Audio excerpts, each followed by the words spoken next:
Literatura y la dimensión ética de la historia. Vamos a hablar un poquillo de temas diferentes, en este caso desde un punto de vista al principio un poco más académico, pero sí que vamos a terminar hablando un poco de todo el tema que tiene que ver con las voces del pueblo palestino que no escuchamos nunca, que al final son las grandes voces olvidadas, tanto desde el punto de vista de lo que se puede conocer del conflicto y de lo que podemos conocer en nuestras clases en la educación más formal, como también desde el punto de vista informal. Este año, en el mes de enero, me invitaron a una conferencia internacional de enseñanza de la historia, que es el tema en el que yo investigo, en la ciudad de Braga, en la Universidad de Dominio, en Portugal, y ahí tengo dos compañeras, Isabel Barca y Marilia Gado, que ellas siempre me dicen una frase que a mí me gusta mucho, no es de ellas, pero me la recuerdan siempre, que es ser ignorante históricamente es simplemente ser un ignorante. La frase es de Peter Lee, un investigador inglés, la hace en 1984, pero sí que me vale un poco de pretexto para que tengamos claro que es aquello que sabemos o que dejamos de saber en temas de historia sobre el pueblo palestino.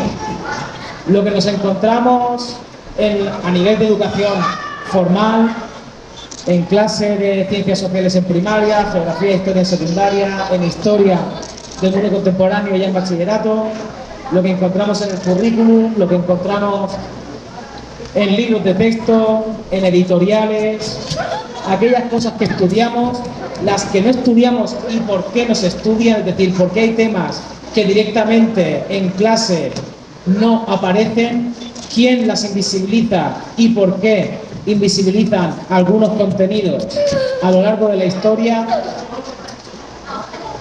y qué importancia tiene en ese sentido poder introducir cuestiones como la dimensión ética, que a lo mejor, no sé si alguno entiende o ha escuchado hablar del concepto, que en investigación histórica es una cuestión bastante importante.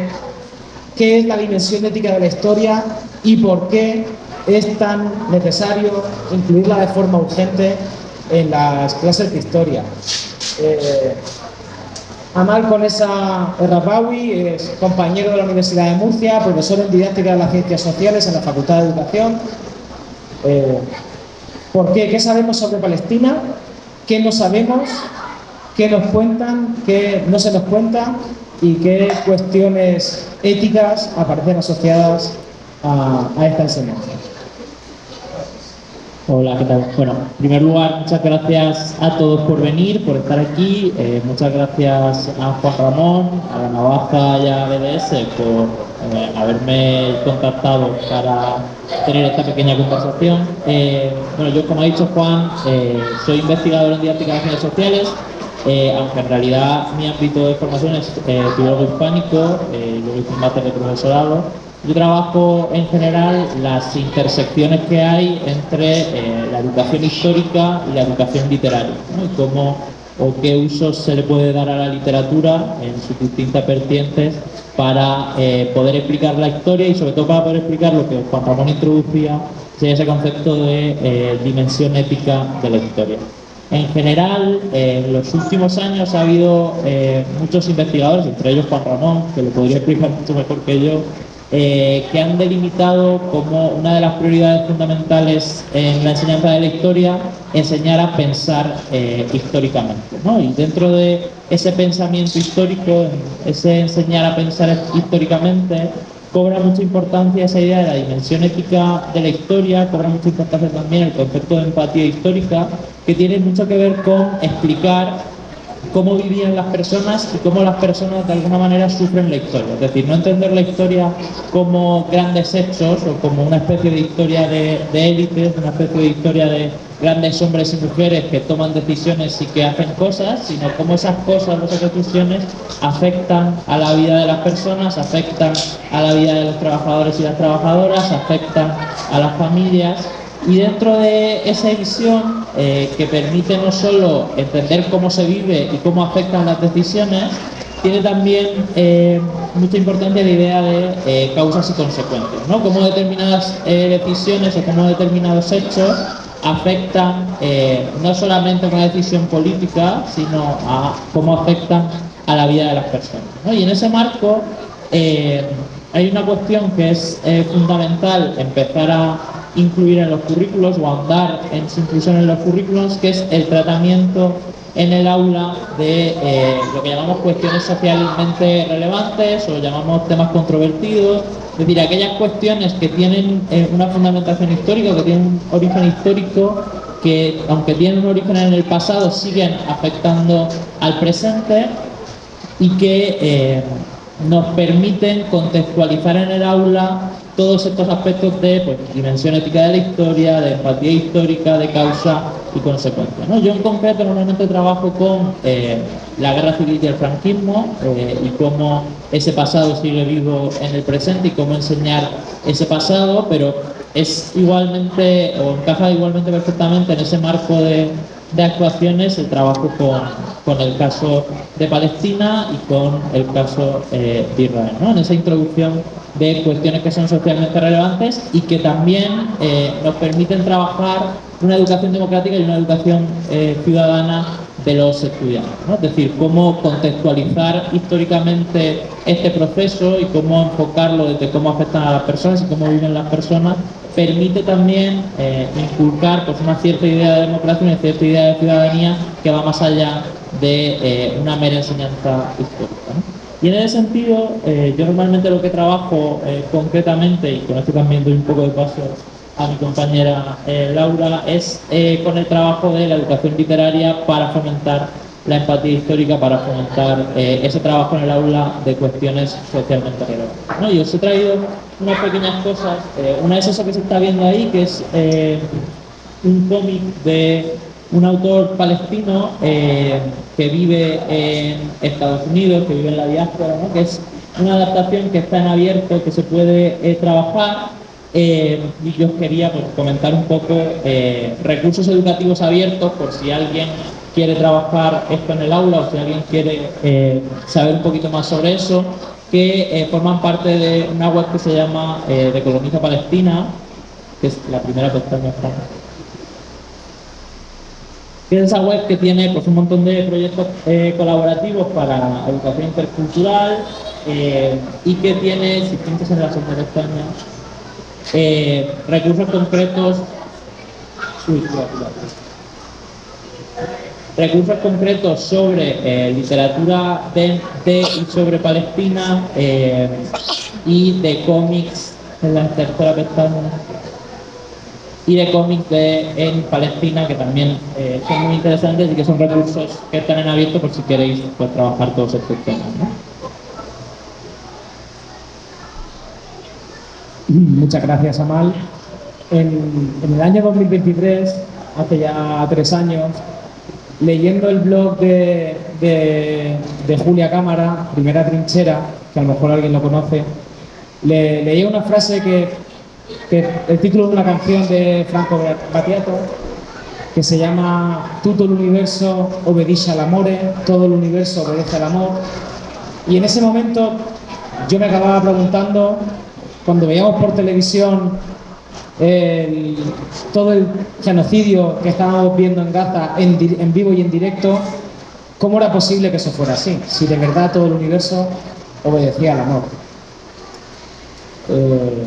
Las voces del pueblo palestino, que en 2023 estábamos viendo en televisión, en 2026 ya no las vemos. Ahora mismo abrimos los medios, las noticias, incluso redes sociales, y en muchos casos el foco se ha puesto en otras guerras, en Irán, en Hormuz. El foco se ha dado paso a otros problemas que donde la actualidad manda, y hemos ido perdiendo, el pueblo palestino ha ido perdiendo esa capacidad de ser evidencia histórica, como decía Mal, en el presente. Son conflictos que vienen del pasado pero que siguen todavía vivos en el presente, que poco se trabajan en el aula, pero que sigue teniendo voces que podemos escuchar. Le paso la pregunta a mi compañera Laura Galeán. Ella es profesora también de la Universidad de Murcia, en el área de estudios árabes e islámicos. ¿Qué voces hay de ayer, de hoy, del pasado, del presente, del pueblo palestino que todavía nos puedan contar el conflicto? Gracias, Juan Ramón, gracias a BDS, a la Navaja por la invitación, a Amal también. Yo creo que voy a romper la estructura de bien había pensado Juan Ramón, porque si estamos hablando de voces palestinas, ¿quién soy yo para hablar? Serién Ouattara, que aquí con nosotras hoy, que viene directamente desde Gaza.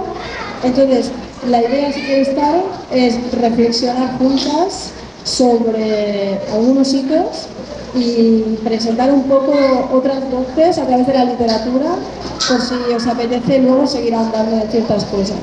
Entonces, yo creo que uno de los momentos fundamentales para entender a Palestina hoy, para entender a Palestina tanto a nivel material, físico, como simbólico, como a nivel de representación, como a nivel de horizontes emancipadores, utópicos, futuros, es entender el concepto de la Nakba. La Nakba sabemos, y hemos oído y hemos conmemorado hace una semana y media, una semana ya, que es ese momento de catástrofe que llega después del 48, cuando se consolida, digamos, la destrucción y no se consolida la limpieza étnica, que continúa, pero sí la destrucción de 531 aldeas y la expulsión de más de 800.000 palestinos y palestinas fuera de Palestina, de desplazamientos internos. Bueno, es un momento traumático que, sin embargo, aunque lo posicionamos en 1948, no comienza en 1948. La historiografía palestina, muchos historiadores palestinos, pero también historiadores revisionistas israelíes, muchos de los cuales han tenido que exiliarse fuera de Israel, ya han dado cuenta del hecho de no solo todas las atrocidades cometidas durante 1947-1948 y lo que pasó después, sino que era un plan que ya estaba organizado anteriormente a ese momento, que era la limpieza étnica, que así lo llamaron historiadores como Nuka Salha o Ilan Pappé.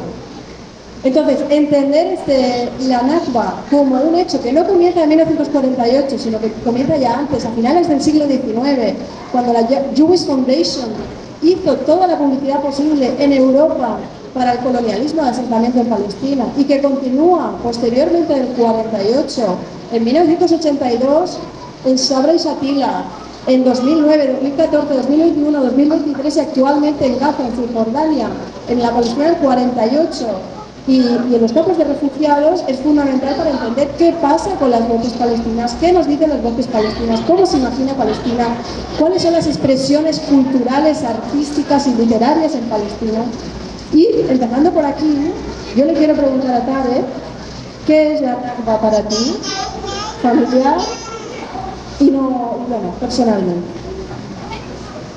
Bueno, no es una pregunta tan fácil, como para mí, para Región Media, es algo que cambió la vida enteramente. Es como, por ejemplo, mis abuelos que nacieron en una ciudad del lado de Gaza que se llama Ascalán, que tuvieron como 8 años cuando pasó el Nakba y tenían que dejar sus casas, dejar todas sus cosas, estar en un campo de UNRWA y no sabiendo nada de qué va a pasar. Igualmente lo que está pasando ahora mismo, como todo el mundo por ahí no saben qué va a pasar mañana. Todo lo que saben tienen que estar en una zona segura, y para evitar estar en una zona de conflicto también. Sí, todas las zonas son zonas de conflicto. Y era el momento que, en aquel momento, los palestinos no se dan cuenta de que va a pasar todo esto. Y además, como era tan un poco complicado, que había otros militares que estaban ayudando, pero tampoco ayudaron porque los grupos armados israelíes estaban muy entrenados que hubieron normas muy avanzadas y nosotros como personas que trabajamos en el campo, la agricultura, solo sabemos cómo plantamos, cogemos la comida y ya está. Como vivimos antes una vida muy simple y ya está. Y como todos sabemos que en un momento empezaron a llegar después de la guerra mundial y todo, como todos vivimos abajo de la cooperación de Inglaterra también. Y todo de ahí empezó, como lo estaban entrenando con las armas y todo, y es el momento que ya se acabó la cooperación de Inglaterra y empezó el NACTE. Pero como dijiste, no es algo que empezó el 48. Estaba pasando desde un montón de tiempo y no empezó hace 2 años ni hace 78 años, es algo que estaba más que 100 años. Así es como, por ejemplo, yo, mis hermanos, mis tíos, no conocemos en nuestra casa donde nacieron nuestros abuelos, porque no la conocemos, porque no está. Como toda la ciudad, todo el pueblo no está aquí, no está en este momento, está ahora como un base militar totalmente, porque está al lado como la frontera de Gaza y todas las partes que están en la frontera son bases militares. Así como perdimos un siglo de nuestra vida, no sabiendo cómo es en nuestro país y cómo es en nuestra vida normal. Así como, y desde este momento hasta ahora, todo lo que estamos haciendo es guardar un poco de esta cultura, de esta individualidad, de esta relación y vínculo que tenemos con la tierra. Gracias, Tarek. Entonces, nos representa una realidad palestina que son voces muy heterogéneas. Tenemos una Palestina que después del 48 está dividida entre los territorios ocupados, los palestinos que se quedan en esa Palestina del 48, que luego pasa a llamarse Israel, los palestinos que están o son internamente desplazados a Gaza o que ya eran de Gaza, los palestinos que tienen que irse fuera como refugiados a países limítrofes como el Líbano, como Jordania, como Siria, o todos los palestinos que se van a la diáspora mundial.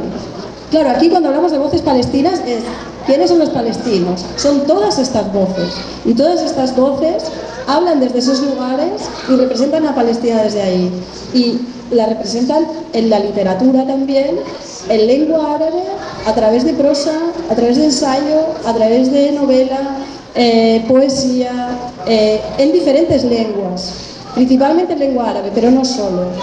Y en español se ha traducido mucha literatura palestina, no la suficiente, hay mucho más que traducir, pero sí que tenemos un elenco amplio a través del que acercarnos a estas voces.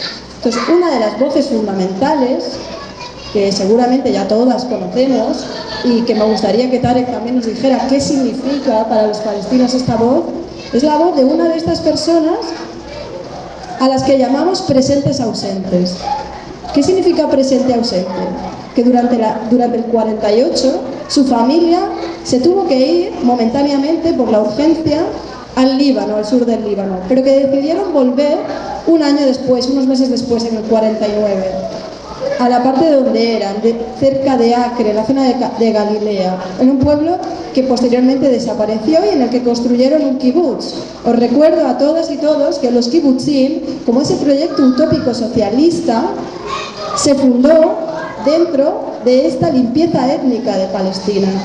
El socialismo y la limpieza étnica palestina aquí van de la mano, que no se nos olvide. Pues bien, esta figura fundamental es la figura de Mahmoud Darwish. Todos conocemos a Mahmoud Darwish, hemos leído sus poemas, han sido ampliamente traducidos al castellano, os dejo alguna de sus obras aquí. Se llamaba Presente Ausente porque cuando retornó, como otros muchos poetas y literatos, claro, Israel había hecho un censo en septiembre de 1948, estas familias no estaban, estas personas no estaban en el censo, vuelven y por lo tanto son personas que físicamente están en la Palestina del 48, pero que no están en ningún tipo de registro estatal. Y Israel los consideraba infiltrados.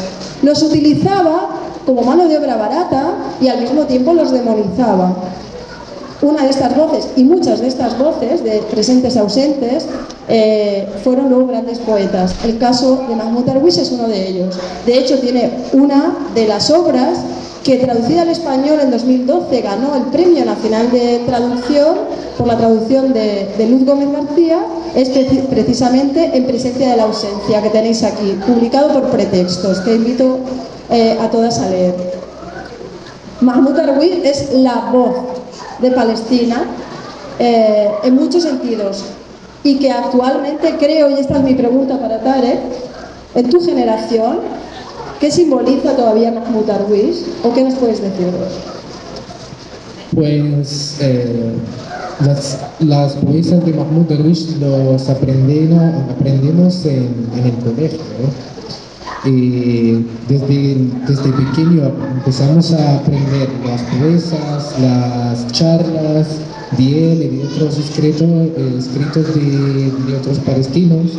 Hassan Kanafani, por ejemplo, es uno de los mejores y tiene esos textos y novelas traducidos también.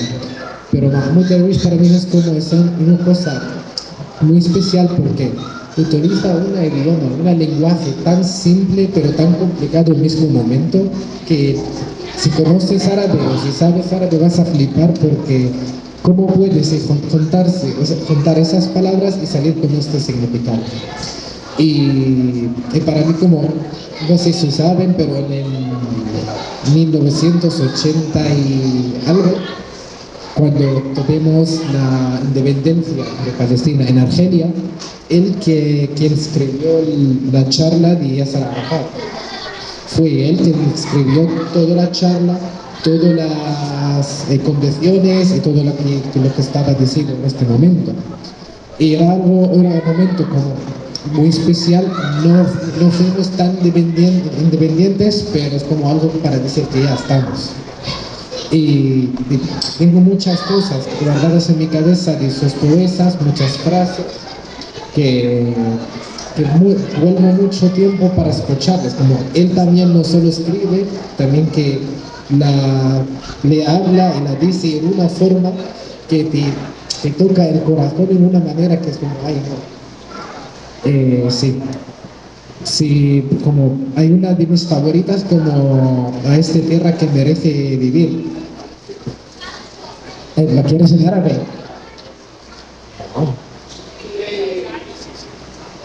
Bueno, es como va como على هذه الأرض ما يستحق الحياة على هذه الأرض سيدة الأرض أم البدايات وأم النهايات كانت تسمى فلسطين وصارت تسمى فلسطين. Es como a esta tierra merece que vivir. Se llamaba Palestina y se llama ahora Palestina. Es la madre de los inicios, comienzos, es la madre de los finales. Es como, sí.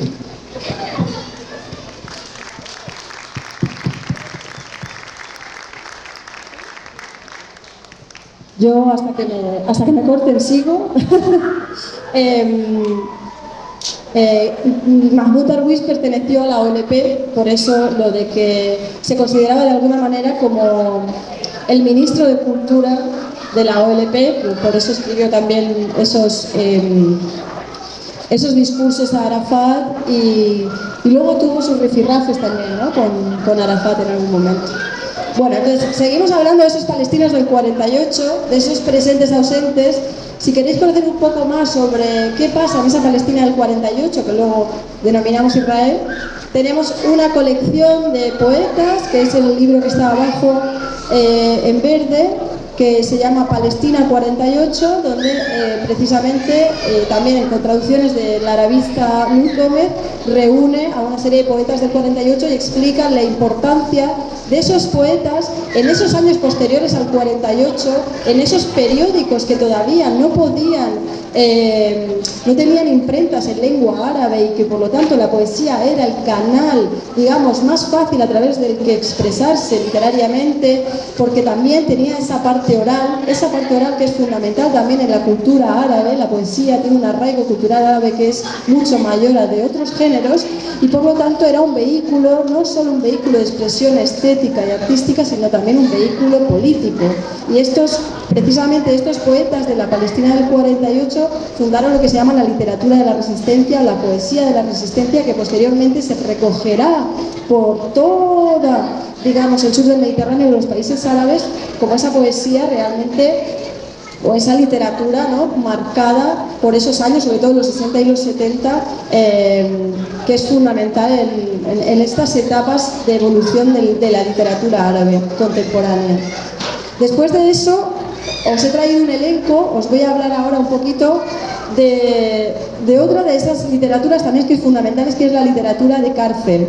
En Palestina la literatura de cárcel, como en muchos otros países árabes con regímenes autoritarios, es una literatura fundamental. Son géneros literarios que tienen un gran peso en Irak, en Marruecos, en Egipto y por supuesto en Palestina. Y justo en 2024 creo, Bassem Khashoggi, se dice, Khashoggi creo, es que no sé decir bien su apellido, publica desde la cárcel donde está haciendo, donde tiene una condena perpetua desde 2004, este libro que tenemos aquí, cuyo nombre tengo que volver a leer, Una máscara del color del cielo, que lo que nos hace precisamente es hablar de las máscaras, cómo Israel lo que hace es construir una máscara.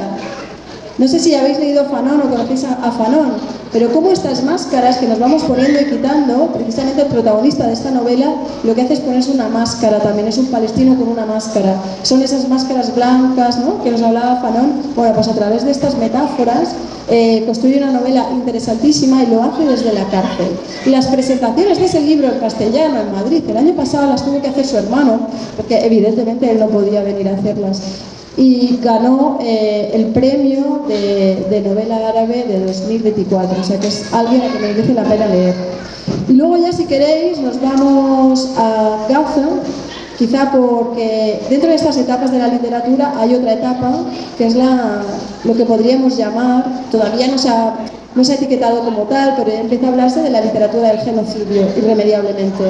Y ahí surgen voces que ya existían, pero que en el castellano no habíamos escuchado, porque esto es quién escucha y por qué y cuándo, como es la de Nasser Rabah, que es un poeta, que lo tenéis aquí, que es un poeta consolidado en Gaza, muy conocido, referente de muchos poetas jóvenes gazatíes, que no sé si en tu caso lo conocías o habías oído hablar de él. Si no, oportunidad ahora. Por ejemplo, os invito a leerlo, que también lo tenéis en una de las editoriales afines, amigas, que es la editorial de Oriente y del Mediterráneo. Y si no, también tenemos otra colección de poemas y de poetas, en este caso de mujeres, también que sale en castellano en 2025, que es la colección también en traducción de Luz Gómez, de Maneras de ser Palestina, también en ediciones de Oriente y del Mediterráneo, que recoge o voces emergentes o voces ya existentes en el panorama poético gazatí, pero también palestino en general. Entonces, bueno, ahí digamos que esta literatura o esta poesía del genocidio es quizá una literatura de la emergencia, es una literatura del móvil. El móvil, en el momento en que estamos destruyendo bibliotecas, estamos destruyendo todo tipo de tecnologías, es esa herramienta que nos permite escribir y compartir lo que estamos viviendo. Entonces, bueno, es otro tipo de literatura. No me voy a extender más. Lo dejo aquí, es una selección pequeña de libros. Si queréis seguir dialogando sobre este tema, me veis por aquí en un ratito. Y sí.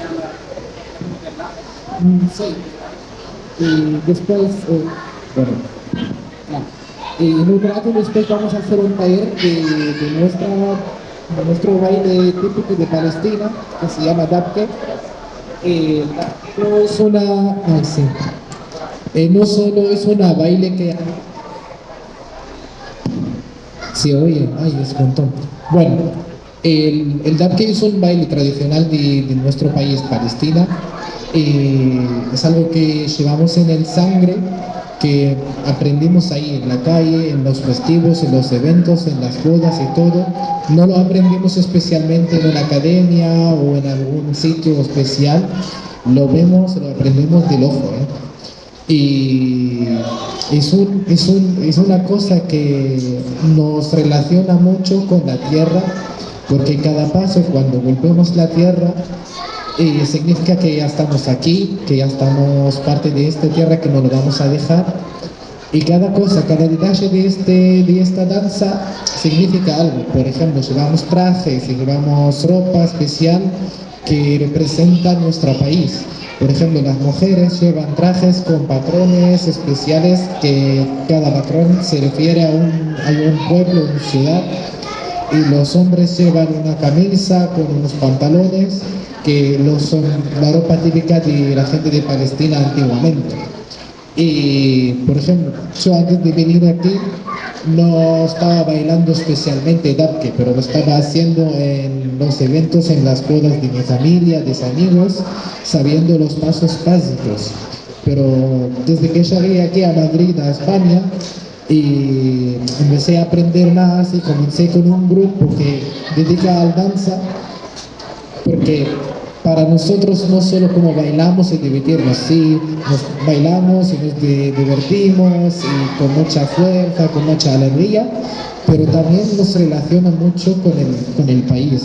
Es como es una forma de decir, estamos aquí porque están intentando robarnos nuestra cultura, nuestra comida, nuestra danza, a partir de nuestra tierra y casa y todo, pero no lo vamos a dejar. Es una forma de decir, no estamos muriendo todos los días, estamos aquí intentando a vivir, intentando a mostrar que merecemos, que estamos viviendo con una sonrisa, con una cara enojada, con todo, pero es un parte de nosotros que hacemos, no todos los días, pero hacemos para decir que estamos aquí.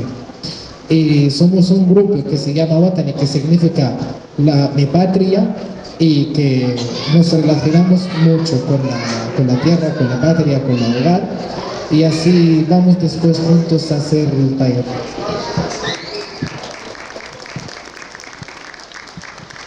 Nada, por no robar más tiempo, como vamos a seguir por aquí, no sé si alguien tiene alguna duda, alguna pregunta, alguna cuestión. Si no es ahora, pues de conversación en los próximos minutos, pues también nos puede hacer. Muchas gracias a todos por la asistencia.